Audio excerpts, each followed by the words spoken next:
नमस्कार, आप देख रहे हैं समाचार वन इंडिया और मैं हूं एसएम सईद। आज हमारे साथ एक खास मेहमान मौजूद हैं जो 2002 से लेकर 2012 तक टिहरी से विधायक रहे, 2 बार कंसेक्यूटिव।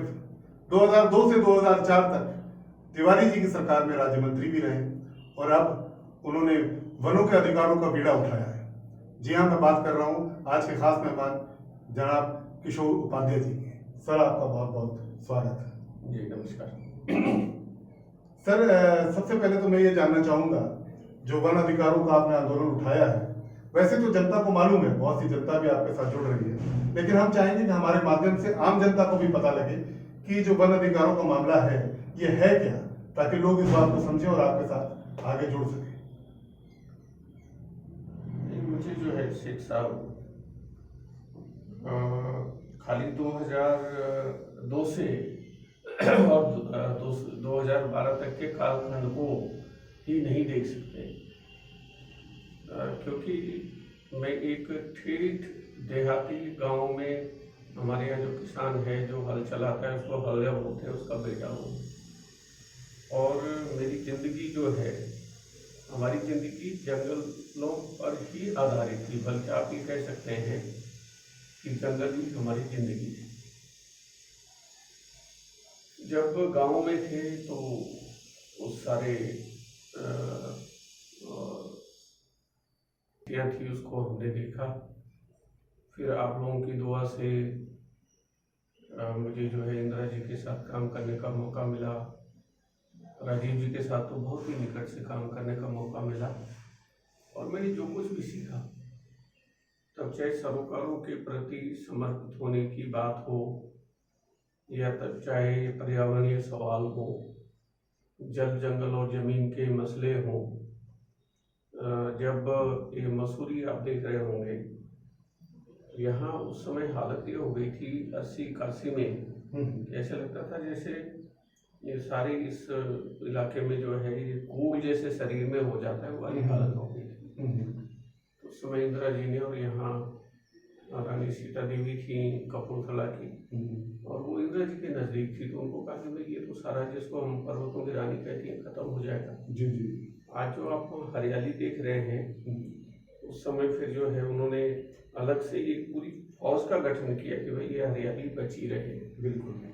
तो उस तरह के लोगों के साथ रह करके, जैसे राजीव जी थे, तो उन्होंने हिंदुस्तान की संस्कृति, सभ्यता, पर्यावरण, धर्म, सारी चीज़ों की सुरक्षा हो सके, हिफाजत हो सके, तो उन्होंने इंटैक्ट बनाया, जिसमें मैं भी डायरेक्टर था, Indian national trust for culture and heritage का। तो उस समय जब गंगा एक्शन प्लान बना, जी जी, जो लोग आज गंगा के बारे में बहुत सी चीज़ें कहते हैं जी, उससे राजनीतिक फायदा उठाते हैं। अगर मेरे विचार से राजीव जी नहीं होते जी, तो कोई उस पर विचार भी नहीं करता आज के दिन। बिल्कुल ठीक। राजीव जी वाइल्ड लाइफ के प्रति, मेरे ख्याल से ऐसा कोई साल नहीं होता था जब वो पायलट भी थे जी, या वो स्टूडेंट रहे। और राजीव जी की तो सारी शिक्षा दीक्षा यही हुई, देहरादून से हुई, वो स्कूल से हुई, उससे पहले वाले में रहे। जी। तो जो प्रकृति के साथ एक जो हम एक रिलेशन बनाते हैं, तारतम्य बनाते हैं, जी जी, वो मैंने उन सब लोगों से सीखा। बहुत अच्छा। जब हम यहाँ की राजनीति में भी नहीं थे तो हमने उस समय गंगा बचाओ, हिमालय बचाओ आंदोलन किया। मैं आपको बता रहा हूँ 1991 में। और प्रणब मुखर्जी जी को जब मैंने कहा, उन्होंने जब मुझे कहा कि मुझे पूजा के लिए गंगा जल चाहिए, तो मैंने कहा उसमें पानी है ही नहीं, करोगे क्या? बोले तुम कैसी बात करते हो? मैंने कहा नहीं, उसमें पानी कम हो रहा है। तो तब उस समय हमने कोशिश की थी कि जो मिडिल हिमालय है, उसका जो पर्वतीय क्षेत्र, मिडिल हिमालय पर्वतीय क्षेत्र है, आज तक उसके विकास के लिए कोई मॉड्यूल नहीं बना। हमारी कोशिश थी कि उत्तरकाशी से और टिहरी से वो मॉड्यूल बने। पूरा प्लानिंग कमीशन यहाँ आया, फिर जो है वो खुद आए प्रणब मुखर्जी जी, उसके बाद उत्तराखंड आंदोलन शुरू हो गया। वो बात जो है वो पूरी नहीं कर पाए। चीज़ों उसका मसला है, जंगलों का मसला है। देखिए हमारा जो है उत्तराखंड को अगर आप देखेंगे तो उसमें जो हमारी 9% जमीन है वो वही किस तरह से हमारे काम आती है। 91% जमीन पर जो है वो हमारा कोई अधिकार नहीं। जितना जंगल है और यहाँ का जो फॉरेस्ट मिनिस्टर है, वन मंत्री, वो मुख्यमंत्री का 2/3 होता है। आप समझ लीजिए इतना पावरफुल होता है। बिल्कुल ठीक है। अब पहले हमारा सारा जीवन जो है वो जंगलों पर आधारित था। हम घर में खाना बनाते थे, मेरी माँ तो जो है लकड़ी जंगल से आती थी, सब्जी जंगल से आती थी, सारी चीजें, अपना चूल्हा भी जो है जंगल के पत्थरों से बनता था। बिल्कुल ठीक। अब पशु थे हमारे, बकरियां थी, भैंस थी, भेड़ थी। हम सिर्फ सफिशिएंट फैमिलीज थे। खाली बाहर से जो है गुड़ और नमक आता था। लेकिन आज ऐसी स्थिति पैदा हो गई कि आप देखेंगे कि पूरा का पूरा मध्य हिमालयी क्षेत्र और उत्तराखंड जो है विशेषकर सारा का सारा जो है यहाँ से लोग बाहर चले गए। तो ऐसी स्थिति क्यों पैदा हुई, और उसका सबसे मुख्य कारण है कि जब आपने हमारे जंगल हमसे छीन लिए। आप ये देखिए कि मान लीजिए मैं गांव में रहता हूँ, मेरी 10 नाली जमीन है व्यक्तिगत, लेकिन जो पूरा पहाड़ और पूरा जंगल है वो भी तो मेरा है। बिल्कुल। और वो हजारों एकड़ में फैला हुआ है। बिल्कुल। तो उस पर सरकारों ने कब्जा कर दिया और हमारे सारे के सारे अधिकार उन्होंने खत्म कर दिए। आपने फॉरेस्ट एक्ट बनाए, आपने वाइल्ड लाइफ एक्ट बनाए।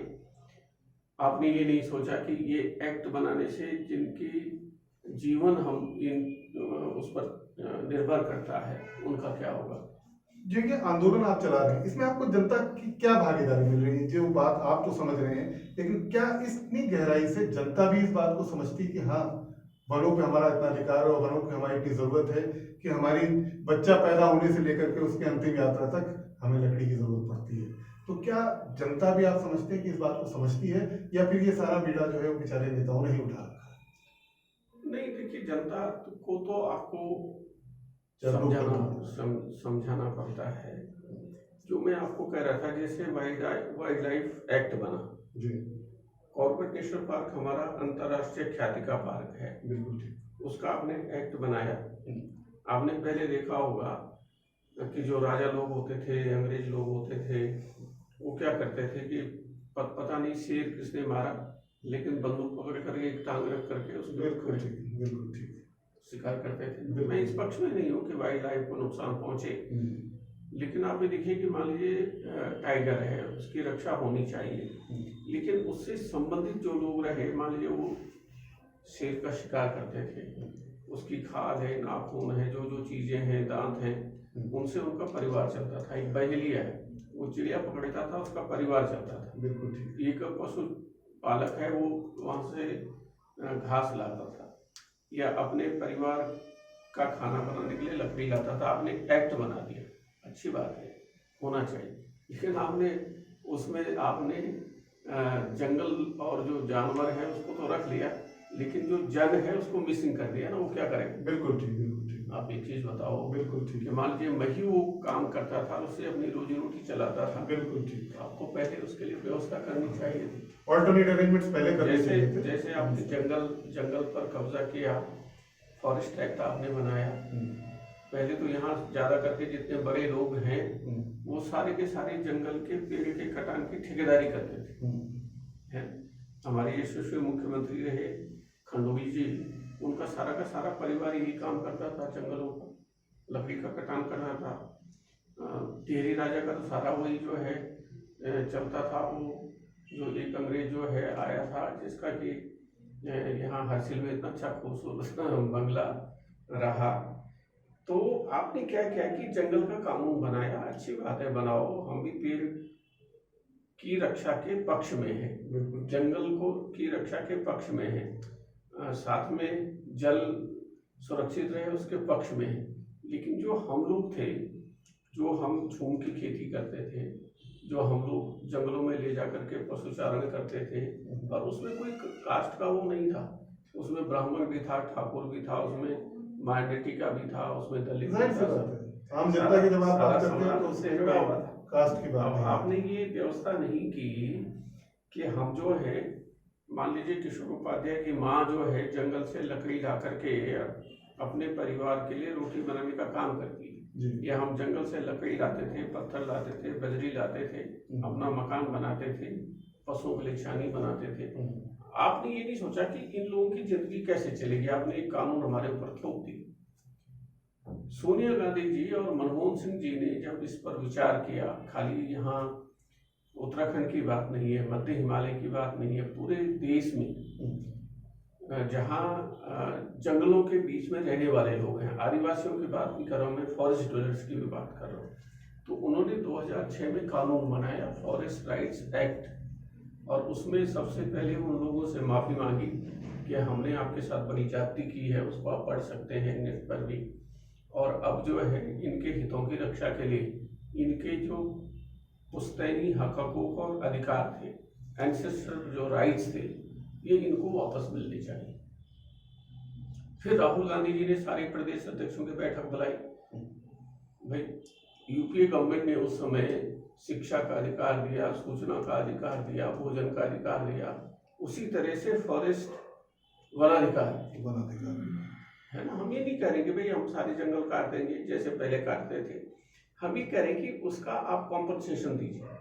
जो आपने हमारी जिंदगी हमसे छीन ली है, जो आजीविका चाहते थे, उस आजीविका के अंदर आप उसका ऑल्टरनेट भी चाहते हैं, मैं तो चलती कह रहा हूँ कि वो हमारी जिंदगी थे, हमारे प्राण थे, बिल्कुल ठीक है, उसकी रक्षा के लिए एक कानून बना 2006 में। भाई हम ये कह रहे हैं कि आप उसमें कॉम्पनसेशन के रूप में पानी हमारा है, हमको उसका क्यों जो है वो पैसा देना पड़े, ऑक्सीजन हमारी है, हमारा जो है इलेक्ट्रिसिटी हमारी है, तुम हम उसका पैसा ले रहे हो। तो हम ये कह रहे हैं कि उसके कॉम्पनसेशन के रूप में, जैसे आपने हमारी लकड़ी जो चूल्हे की है आपने उसको हमसे छीन लिया, तो उसकी जगह एक गैस सिलेंडर महीने में आप जो है निःशुल्क दीजिए। यहाँ जो बिजली है, पानी का बिल उत्तराखंडियों को नहीं आना चाहिए। परिवार के एक सदस्य को आपने हमारे रोजगार पर हमला कर दिया। अब खैर की लकड़ी है, उससे हम अपना काम चलाते थे, उससे अपना हल बनाते थे। अब खैर की लकड़ी आपने पान मसाले वालों को दे दी, वो गुटखा बना रहे हैं। तो वो हमारा जो रोजगार था उसकी जगह यहाँ के प्रत्येक परिवार के एक सदस्य को पक्की सरकारी नौकरी दीजिए उसके योग्यता के अनुसार। आपने हमारे जंगल पर कब्जा कर लिया, तो यहाँ के बच्चे को निःशुल्क शिक्षा, तब चाहे वो IIT करे, तब चाहे इंग्लैंड में पढ़े, तब चाहे अमेरिका में पढ़े, उसको निःशुल्क शिक्षा होनी चाहिए। भगवान करे कोई बीमार ना हो, आपने सारा का सारा पर्यावरण खराब कर दिया, आपकी वजह से बीमारी आ रही है, अरे भैया उसका निःशुल्क इलाज हो। पहले तो यहाँ अस्पतालों की हालत आप देख लो, लेकिन उसको अमेरिका में भी अगर इलाज करना पड़े तो निःशुल्क होना चाहिए। पहले जड़ी बूटियों पर हमारा अधिकार था। बहुत सही डिमांड है आपकी, इसमें कोई दो राय नहीं है।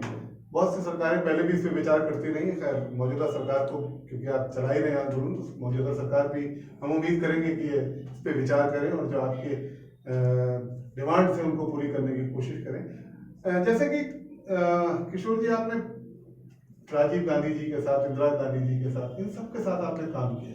माननीय राजीव गांधी जी, माननीय इंदिरा गांधी जी तो बहुत सम्मानित लोग थे, और तब की जो राजनीति थी वो एक बहुत सच्ची और सुथरी भी वो थी, राजनीति थी। लेकिन आज के दौर में आप क्या फर्क देखते हैं उस राजनीति में और आज की राजनीति में? आपको क्या लगता है एक बहुत भारी सा गैप आ गया है? किस टाइप का गैप आप समझते हैं कि आ गया है? देखिए, जो इंदिरा जी का जो एक युग था, मेरे विचार से उस जैसी, उनको हम ये कह सकते हैं कि शेरनी जिसको कह सकते हैं, पूरे विश्व में कोई इस तरह की दूसरी शख्सियत आपको नहीं मिलेगी। उन्होंने कभी अपनी चिंता नहीं की, लेकिन उन लोगों की नब्ज को पहचानती थी, क्योंकि उन्होंने सड़क पर मुकाबला अंग्रेजों का किया। उन्होंने उन लोगों का मुकाबला किया जो कांग्रेस पार्टी में बड़े बड़े दिग्गज थे, और उनको गूंगी गुड़िया तक कहने में उनको कोई परहेज नहीं होता था। तो उन्होंने क्योंकि बहुत संघर्ष किया था, इसलिए वो आम आदमी की जिंदगी के संघर्ष को जानती थी। तो वो पहले ये नहीं सोचती थी कि कांग्रेस को किससे लाभ होगा या मुझे किससे लाभ होगा।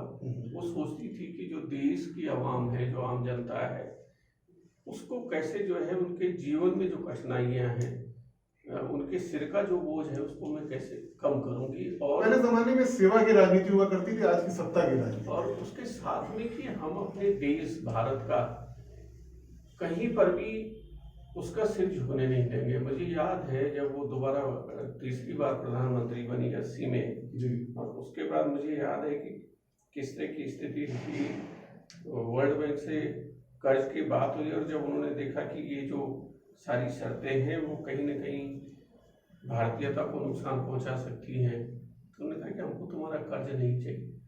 जब अनाज का टोटा पड़ा और उस समय अमेरिका ने कुछ ऐसी बात कर दी, उन्होंने कहा तुम अपना अनाज ले जाओ, हम अपने आप जो है अपनी व्यवस्था करेंगे। और हरित क्रांति, श्वेत क्रांति, तो इस तरह से उनका पहला ये था कि भाई हिंदुस्तान, भारत, भारतीयता, यहाँ के लोग, तब चाहे वो किसी भी धर्म के हो, कर्म के हो, कैसे भारतीय भारतीय हैं और उनका सिर हमेशा ऊंचा रहेगा। राजीव जी को बहुत कम समय मिला, क्योंकि मुझे जब वो राजनीति में आए तो तब से लेकर के और अंतिम समय तक जो है उनको देखने समझने का, उनके साथ काम करने का मौका मिला। वो दिव्य पुरुष थे जिसको आप कह सकते, दिव्यात्मा। मैंने देखा कि जब इंदिरा जी की हत्या हुई, मैं उस दिन दिल्ली में ही था बल्कि, और उसके बाद जब वो प्रधानमंत्री बने तो उस समय वातावरण ये था कि अगर उस समय खाली दूरदर्शन होता था यहाँ हिंदुस्तान में, तो राजीव जी जैसे ही टीवी पर आते थे, और मैं अगर किसी के घर में बैठा हुआ हूँ तो वहाँ सारी की सारी जो महिलाएं हैं, बच्चियाँ हैं, युवतियाँ हैं, वो सारे का सारा अपना, यहाँ तक कि अगर किचन में रोटी चल रही, मतलब दिल से स्नेह करते थे, दिल से इज्जत देते थे। रोटी चल रही है, सब्जी चल रही है, वो छोड़ करके राजीव गांधी आ गया, राजीव गांधी आ गया, और वो छोड़ करके वो टीवी देखने चले जाते। बिल्कुल ठीक कहते हैं। तो आज ये जितनी विधाएं हैं जिसमें हम बैठ करके ये आपका बहुत ही यशस्वी चैनल है समाचार वन इंडिया, और मेरी जो है सारे देवी देवताओं, जिस धर्म में भी आस्था रखने के यहाँ आस्था स्थल है, मेरी प्रार्थना है कि एक दिन हम अंतर्राष्ट्रीय स्तर पर जो है इसके परचम को लहराते हुए देखें। बहुत बहुत धन्यवाद। तो ये सारी राजीव जी की देन है।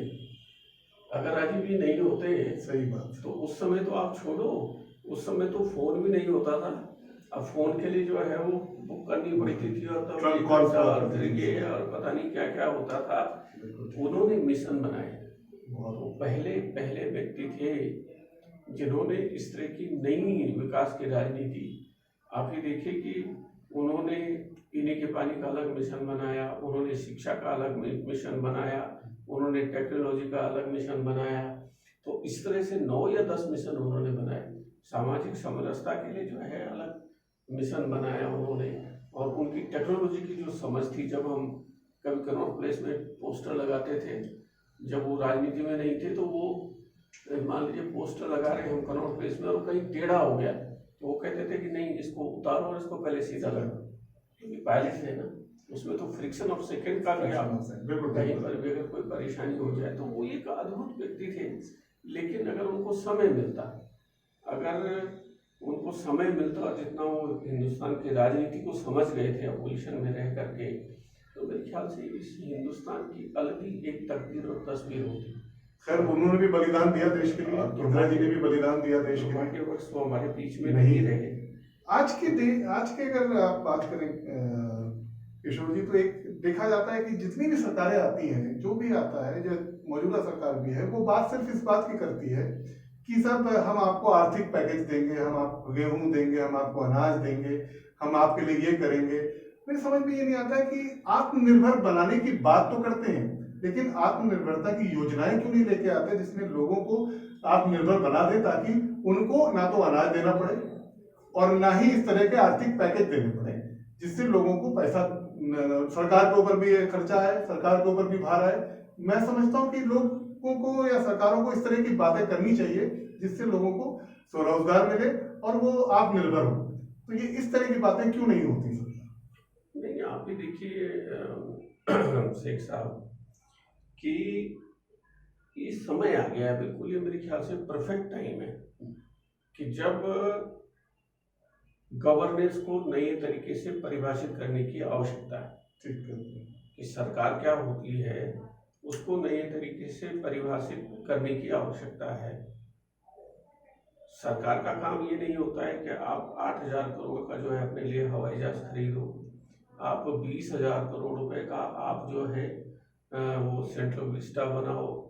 सरकार वो होती है जो चाणक्य ने कहा है कि चाणक्य अगर सरकारी काम कर रहा है तो उसके लिए वो अलग से अपना एक दिया रख रहा है, और जब व्यक्तिगत काम कर रहा है तो वो अपना व्यक्तिगत तेल के दिए से काम करता है।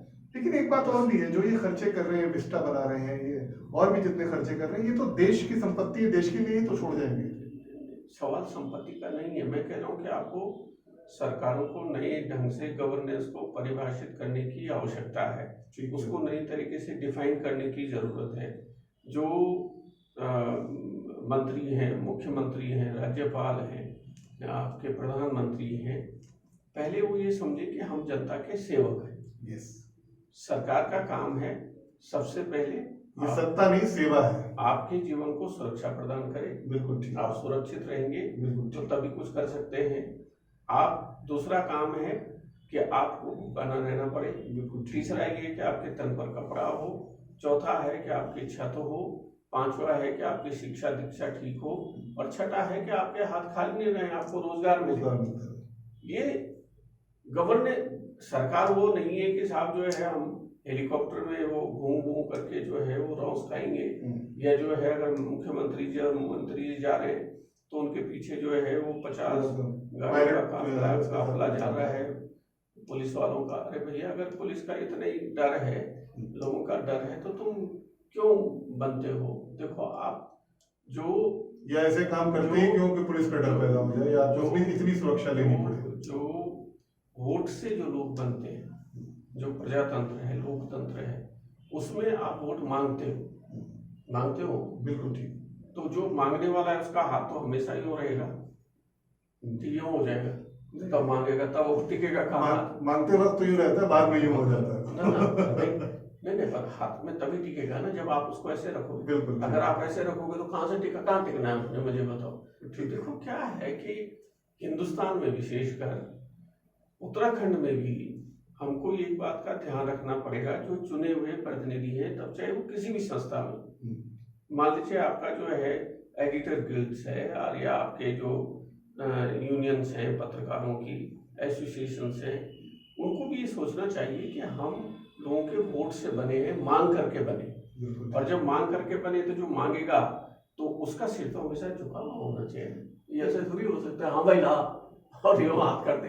लेकिन बात वही है, मांगते वक्त झुका होता है उनका, और बाद में जो है वो देते वक्त सर ऊपर कर देते हैं। वो अलग, ठीक कह रहे हैं आप कि वोट गिर जाता है। मैं इसीलिए कह रहा हूँ कि नए तरीके से सरकारों को परिभाषित करने की जरूरत है, और वो उत्तराखंड से शुरू, मेरी कोशिश होगी कि वो उत्तराखंड से शुरू होनी चाहिए। जाहिर सी बात है, अपने प्रदेश से शुरू। और अगर अपने प्रदेश से शुरू होगी तब चाहे वो ग्राम प्रधान है, जिला पंचायत है, क्षेत्र पंचायत है, विधायक है, तब चाहे सांसद है।